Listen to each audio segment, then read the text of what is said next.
Olá pessoal, tudo bem? Como é que estão vocês? Espero que vocês estejam bem. Hoje nós iremos conversar, como de costume, como os outros assuntos que a gente vem comentando aqui sobre os filósofos que deram esse boom aí para a construção da psicologia, as raízes aí da psicologia através do livro Raízes da Psicologia de Freire, e que vocês possam acompanhar. É uma releitura, é um momento de transcrever toda essa trajetória até a construção da psicologia como ciência. E hoje eu vou trazer um filósofo chamado Pitágoras, de Samos. Ele vem lá da época de 570 a 496 a.C. Mas antes, assista até o final, deixe seu like, comente, compartilhe, se inscreva e ative as notificações. Aqui embaixo tem os meus serviços como psicólogo, assessoria acadêmica para quem quer fazer o trabalho de conclusão de curso e me ajudar na minha campanha de estudo no exterior. Tá tudo na descrição. Como ele definia as coisas, sabe?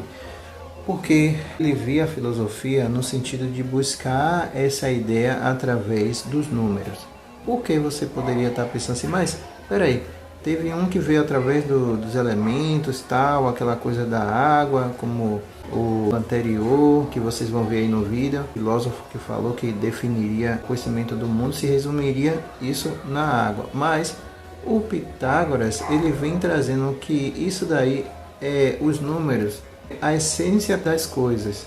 Por exemplo, que apesar dele trazer isso sobre os números, ele vê que havia a possibilidade disso mudar também, que reflete muito no pensamento do outro filósofo que era o Heráclito, que ele falava muito dessa coisa, que ele não via essa coisa muito na perspectiva de não mudança, mas sim da mudança. Diante das coisas mutáveis da experiência, os conceitos matemáticos são intemporais e imóveis e expressam as relações fixas e numéricas das coisas dentro de uma ordem rítmica. E isso era o pensamento de Pitágoras. Ele pensava muito nessa situação dos números, e que esses números, apesar de ser mutáveis da própria experiência, eles eram intemporais.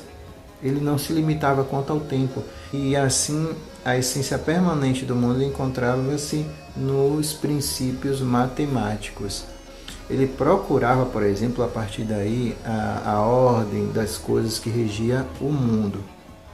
Para esse pensamento pitagoriano, ou os pitagóricos, essa ordem ou essa lei que prevalecia no cosmos físico deveria prevalecer nas relações humanas. Isso tinha a ver muito com a questão da relação entre educação. Dentro dessa construção aí a gente inclui algumas coisas, por exemplo, família, educação, sociedade, o conhecimento prático. Ele, por exemplo, levou a pedagogia dogmática do Magister Dictae, e a autoridade científica que não se discutia.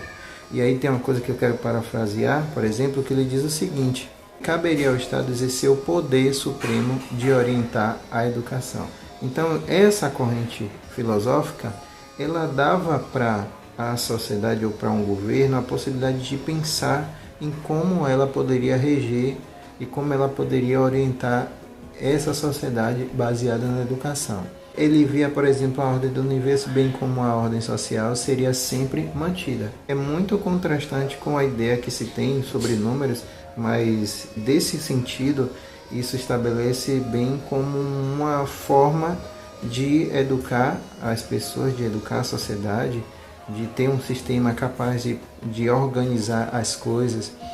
E é um conceito que se harmoniza muito com o que ele vai pontuar como harmonia do corpo e alma, e de pais, filho, família, estado e estados entre si, ou seja, a organização. Então ele acreditava que isso poderia não só ajudar nessa questão pedagógica, como poderia se harmonizar entre governo, Estado, família. Ele sustentava, por exemplo, a ideia, que é uma visão dele que vem muito de Platão, dessa coisa da distinção do corpo e da alma, sabe? Uma alma imortal que existe para além desse corpo e se encarnava como uma prisão. que é muito do conceito de Platão. Para ele existia essa dualidade entre alma e entre corpo. E quando estava ele encarnado, estaria aprisionado.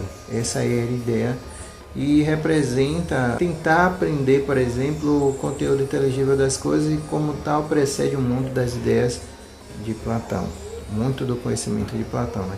E aí vem uma coisa também que eu acho que é muito importante, a parte qualitativa do ponto de vista da educação, da organização e também, principalmente, da parte quantitativa, porque foi através desse procedimento que você pode, por exemplo, através da ciência, obter o conhecimento mais exato das coisas, do fenômeno. E isso deu para a psicologia, por exemplo, o meio pelo qual hoje nós temos a psicologia como ciência. Foi a partir desse ponto.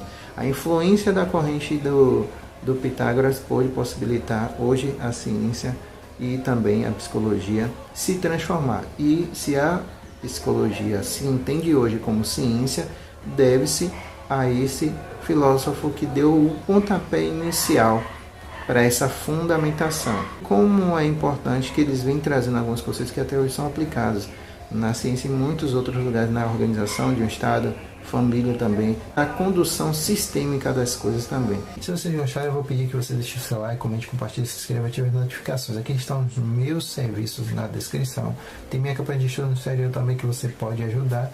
Aqui embaixo você pode me procurar caso você queira fazer algum contato para você fazer um trabalho como esses. Está tudo aqui na descrição, principalmente para você que já viajou e está do outro lado do país. Você que não está mais aqui no Brasil e está em outro lugar, você pode também ter esse atendimento personalizado online. Nos vemos na próxima, pessoal. Fui!